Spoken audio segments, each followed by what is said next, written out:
I'm Bryan, alcoholic. First of all, I want to thank my Lord and Savior Jesus Christ for letting me be here. I'm thankful to be here. I'm grateful to be here. It's been 3 months. I graduated yesterday from Fred Brown.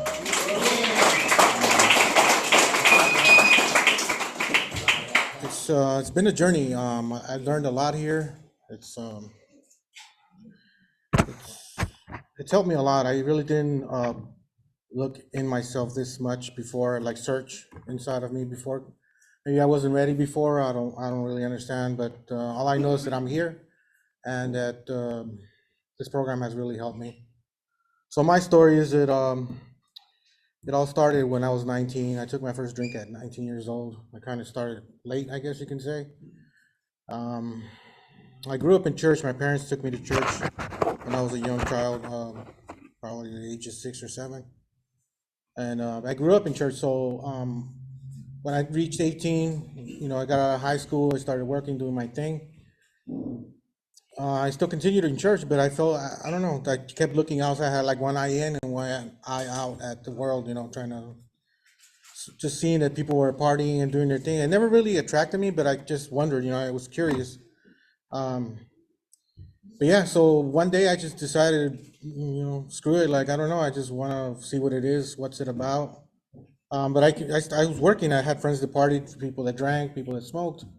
I didn't do none of that, but like I said, I just was curious about it. So one day after work or whatever, they were having a gathering and whatever, and yeah, people drinking and whatever. I just thought, you want some beer or whatever is going on at the party.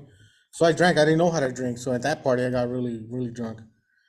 Everybody laughed. We had a good time. Whoop de whoop. I didn't black out, but that was my first taste of alcohol and like partying, having that kind of life. Um, so 19, 20, 21, 22, I kind of started getting a tolerance for beer. I tried other drugs like cocaine, weed, what else?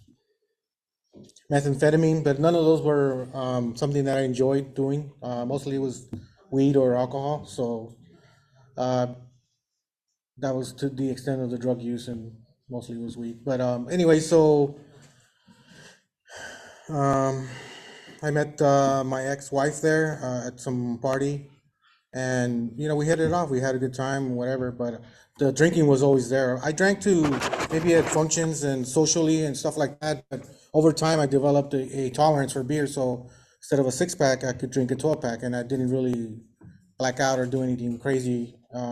So my tolerance was up and up and up and up to the point where I found myself drinking more and more on a daily basis, or even without parties or anything like that. So, um, but until I had a lot of dealings with it, like sometimes when I would drink, I had a lot of emotions pent up inside of me. It was kind of like a ticking time bomb, and drinking made it worse.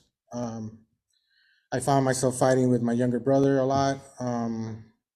Being careless, being reckless with my life about police driving home drunk. Sometimes I wouldn't know how I would get home.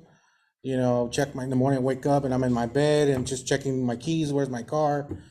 It was just kind of crazy, but it didn't never hit me like I have a problem. I never thought, this is alcoholism. Even though I had an uncle, I had family. My dad actually was an alcoholic. Growing up, um, I was 8 or 9. He hit my mom one time because he was really drunk, and we left the house. But I didn't know my dad had that kind of problem, and I guess I was traumatized by that too. We left for a couple months to a really close family friend. So yeah, I did see this growing up, but I didn't understand it. I didn't know what it was. So I had uncles, like I said, and it ran in my family. I had two uncles that were also alcoholics, and I saw how their lives were going. They were having issues with their family, their wife. My uncle actually got at the later stages of his alcoholism. He was in the bar and he got into a bar fight, and they beat him so bad that he ended up in the hospital and was in a coma for, I don't know, a week or two. But my uncle died of cirrhosis of the liver because he wouldn't stop drinking. He lost his wife, his kids, a lot of things. So like I said, to me, I didn't know what it was. I didn't know what this alcoholism thing was all about. I've been into rehab before. I did know I had a problem because I was also myself, I was losing things, cars, jobs, girlfriends, property, like nice hats, sometimes jewelry, watches. I mean, geez, the list is pretty long of things I've lost because of it. And it made me upset that I would say, well, didn't I have a good time or was it fun? Yeah, it was, but not to that point, but it just happened like that. So, but anyways, I did a year in Salvation Army. That was my first stint how do you say, getting help with therapy or whatever that is. Um, and I don't know, that program, I felt they helped me because they did help me. They gave me housing, and I did, how long was it? It was just ongoing, and I don't know. I don't feel I was ready. I don't know what it was. I just didn't get it. I didn't get what I got here at Fred Brown with the way the program is run, the way you got to write letters, and you got to really do this fearless searching of yourself, more inventory of yourself. So this program has really, I felt it has really sunk in. I understand a lot more things that I do, that I didn't before. I'm just tired of being sick and tired. Just I know I needed a change because, yeah, I couldn't hold on a job. I wake up hungover or just too tired, went to bed too late, whatever, while drinking. So my life has just become unmanageable. I couldn't do anything. I was living in a van actually for about 3 years. I thought I wanted to try the whole van life thing that's going on around. You've seen it probably on YouTube. Some of these people are successful because I don't know, either do drugs or drink. But I did it for a while, yeah, and I did it for a while. And it was cool, man. I came and went, and I had everything in that van, which is all you need is just your clothes and food or whatever. But I did that, but it ended because I got a DUI doing when my brother died in 2020. I'm sorry, 2020. He died of I think it was probably COVID. To this day, we really don't know. But my brother also was an alcoholic, died at the age of 39. So that really hit me hard. So I abused alcohol even more after that because we were really close. Me and him were really close. So morally, it hit me pretty hard. And then 2 years later, my dad died in 2022. Um, just old age, and he was in dialysis, diabetic. So I've used alcohol to mask, cover up my pain. That I feel, my feeling like a failure, hopeless. A lot of things were going on because of alcohol. I've had a lot of issues with depression, and alcohol is a depressant, so it really doesn't help you to drink. It just makes it worse. So, but I knew that I was just sick and tired of just the same old thing. Nothing would change. I would numb it up or patch it up with alcohol, and then the next day it was there. It's just right back to square one. So this time, like I said, I came back to Fred Brown because it actually wasn't Fred Brown about 3-4 years ago in our RBH, and it didn't it didn't turn out well. I think 5 months into it, I relapsed, and I was working, I guess, and I felt, well, I'm doing fine. I can support myself now. I can do this. I can do that. But it didn't last very long. Again, like I said, I couldn't hold down a job. Um, I became homeless at one point as well because of it. So just a bunch of things were happening. So like I said, let's go back to the point. The main point is that now, since coming to Fred Brown, thank you for the opportunity, Fred Brown, the staff. Nancy, she receives me. I've never had a hug like that. I needed one, and yeah. A lot of people talk about Nancy, and she's great. She's good.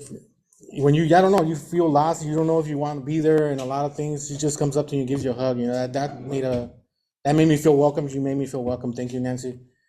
But still, I wasn't sure. But like I said, the more I stayed, the more I knew that I tried the program. I really gave it my all. I tried to sit still because at first, like I said, I was battling with depression and just feeling all those feelings that I was feeling, hopeless and lost and alone in this world. Because, like I said, I lost my brother, my dad. I've lost my mother already about 15 years ago, and I have a small family. I only have two older sisters. So I really don't have much. I only talk actually to my younger sister. My older sister's just kind of doing her own thing. She's kind of like hard headed, and I don't know. So instead of her being my enemy, I just keep her at a distance, and so does she. So we don't have issues. We don't hate each other. That's just the way it is. And so basically I just talk to my younger sister. We're tight. So I'm happy for that. But yeah, I'm just grateful, like I said, going back to where I started. Grateful for Fred Brown for being here.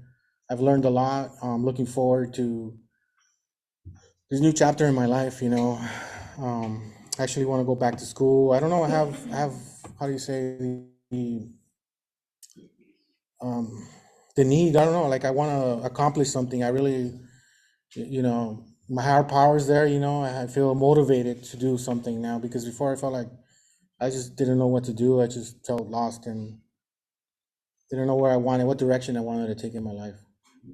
But I feel like now I do, and I don't know where it's going to lead me. But I've surrendered to my higher power. It's very important in this program to do that because really you can't do it alone. And self will won't work. I've tried it many times myself, and we all can relate on this issue here. If you don't give it to God, nothing's really going to turn out okay. So that's my plan. I'm praying to God about it. But I feel motivated to do that. Get back to school. Get some sort of skill going. Maybe I actually like working with my hands. I like mechanics, but I want to do like HVAC. We'll see what goes on with that, and I don't. You never know. I have two kids. They're older. One is 19, my daughter, and the other one's 21, my son. I don't have any communication with them because they're in another state, and it went really bad when me and my ex broke up. So that's something that's really stayed with me, and that's part of the reason as well why, since way back then, I abused alcohol. It wasn't all her fault. Like I said, I'm not gonna sit here and be like, yeah, she did all of this, but just takes two to tango. So, but yeah, it definitely did tear my heart apart. I had to leave my daughter at 5 months old, and my son at 5 years old when well, not the last time I saw him, but they were really young when I stopped seeing him because we were in two different states. Arizona is where I was living for about 6 years, and then I moved back to California because I was in a dark place. I thought I was gonna actually kill her, for what she did. She cheated on me, and my mind was racing. I've never felt like that before, like to go that far for somebody to do that. You could just walk away, which is what I did. That's why I called my dad and my brother at the time when they were alive to come pick me up because I was having these really dark thoughts about that, and I never done that before. So kind of scared me too. I'm like, man, but I did think it all the way through. Like I'm just gonna go to jail for the rest of my life, and but it's sad because yeah, I was depressed. I was in another state. I didn't have my mother around, my dad, and like I said, there's no excuse for any of that. But I was out there and just felt really alone. Like I said, and things were going south in my relationship with her. My kids were young, and I had to leave. I made the decision to leave because maybe yeah, it would have happened. I don't know. But I'm grateful that I'm here. Like I said, I've gotten to this point. God has helped me up to this moment, very moment. I'm a little nervous, but like I said, but I feel confident that I'm here for a reason. I've talked to a lot of at group with Scott, my counselor. I felt now I feel like the freedom to encourage other guys that are there that this program works. You just gotta give it your all. Get with your higher power definitely as you understand them. But yeah, you can't do this on self will. So thanks very much. That's all I have to say.